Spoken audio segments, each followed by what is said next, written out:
Welcome to Life On Unleaded. I'm Louis Carsenberg and today I'm living with an Audi R8.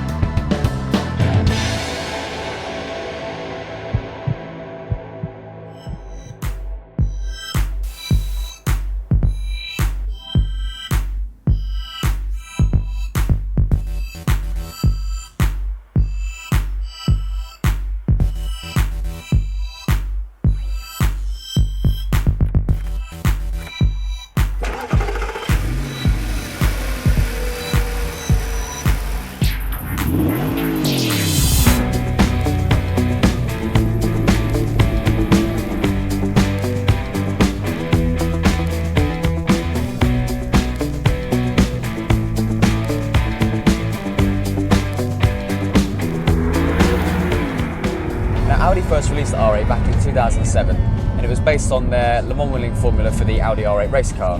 Now the road-going supercar version draws all its power from Audi's well-renowned 4.2 litre V8 FSI engine, and that's the one that you find in the Audi RS4. And to be honest, I think this engine is probably one of the best engines ever made. It's responsive, reliable, sounds great, and it's so quick too.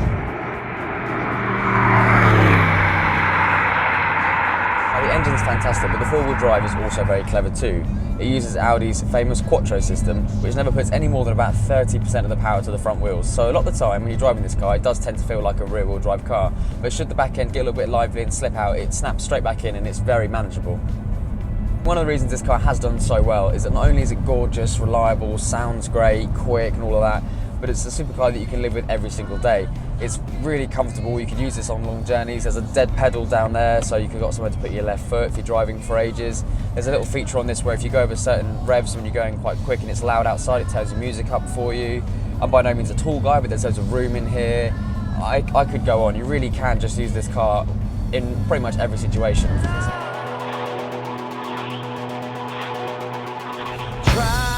With that in mind, there are a few things that annoy me about this car. The first being that the four-wheel drive system, as good as it is, has resulted in this really annoying habit of juddering when you have the wheel turned full lock and you're manoeuvring at really low speeds.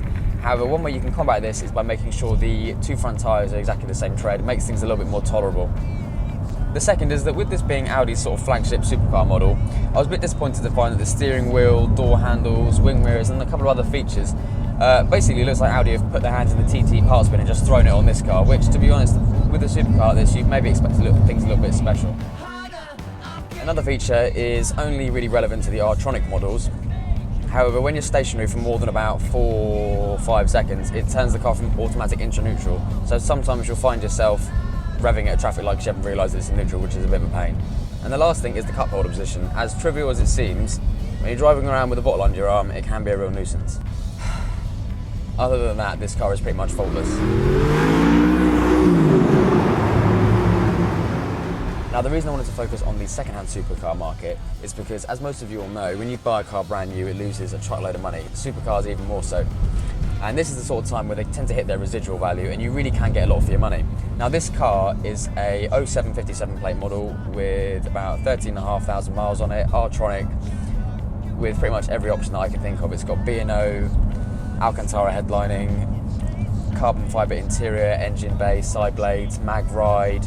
There's not a lot that isn't on this car, to be fair. It was probably about 100,000 quid brand new, maybe even more. However, now this sort of car is worth about 50 grand, and that is a lot of money that you can save in 5 years. With manual models, they're even cheaper. You could pick up a 07 57 plate R8, probably about 20-30,000 miles on it for around about 43-44 grand, and that is so much car for the money. About 80% of the models that you will find for sale are the manual gearbox, which is fantastic. It is great to drive, the clutch is nice and light, and it's even got a really cool sort of gated gear shift as well. I've driven that, it is brilliant. However, if you're not a fan of the manual, the other transmission they offer is an R-tronic gearbox, which was designed specifically for the Audi R8, and despite being a little bit lumpy and having an annoying habit of putting you into neutral when you're stationary for more than 5 seconds, there is nothing better than having paddles. They make you feel about 5 years old. Now, when buying a car like this, you want to know what you're getting yourself in for. Servicing will cost you around £600 to £700 depending on the age and mileage. Obviously, that will go up, you know, with the more miles on it and the older it is. Warranty, Audi will probably charge about 3,000 quid for this particular year mileage. Again, like servicing, that will go up depending on, you know, different variants. However, on lifeonunleaded.com you can find that we've got warranties for about £1,500 for this car. All that info's over there. And also tyres are a big thing as well on supercars, because a lot of these cars tend to go through them pretty quick. Now the front tyres we found, the cheapest are about £160 for the front and £260 for the rears. Now, as well as the maintenance, I wanted to talk about the features that really emphasise why this is a supercar you can live with every day.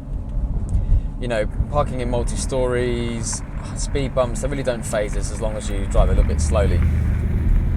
There's also room in the front of the bonnet section where you can fit a couple of shopping bags.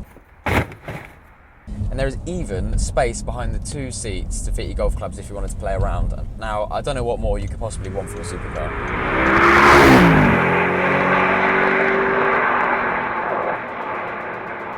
Like anything, when you are looking to buy this car, you're going to want the most for your money. So you're going to want all the options, lowest mileage, newest registration, which is standard.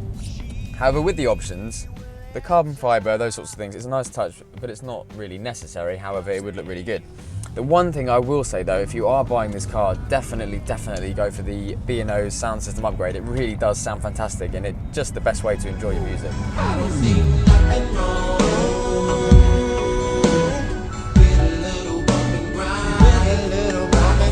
Don't look at me like that, that is a classic. Now, another nice little feature of this car is that although the spoiler comes up at 65 mile an hour and above, there's also a little button in here that lets you control it, make it go up and down. Now, I use that to wave at people when they let me through. Maybe that's just me being a loser.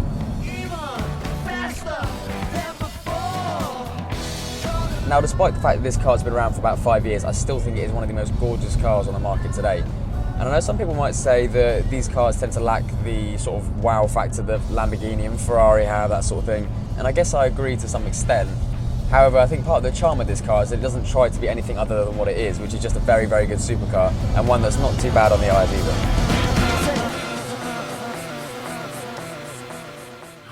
So guys, I guess that's kind of what it's like to live with an Audi R8. Let me know your thoughts, comments, suggestions down below, and we'll see you next time.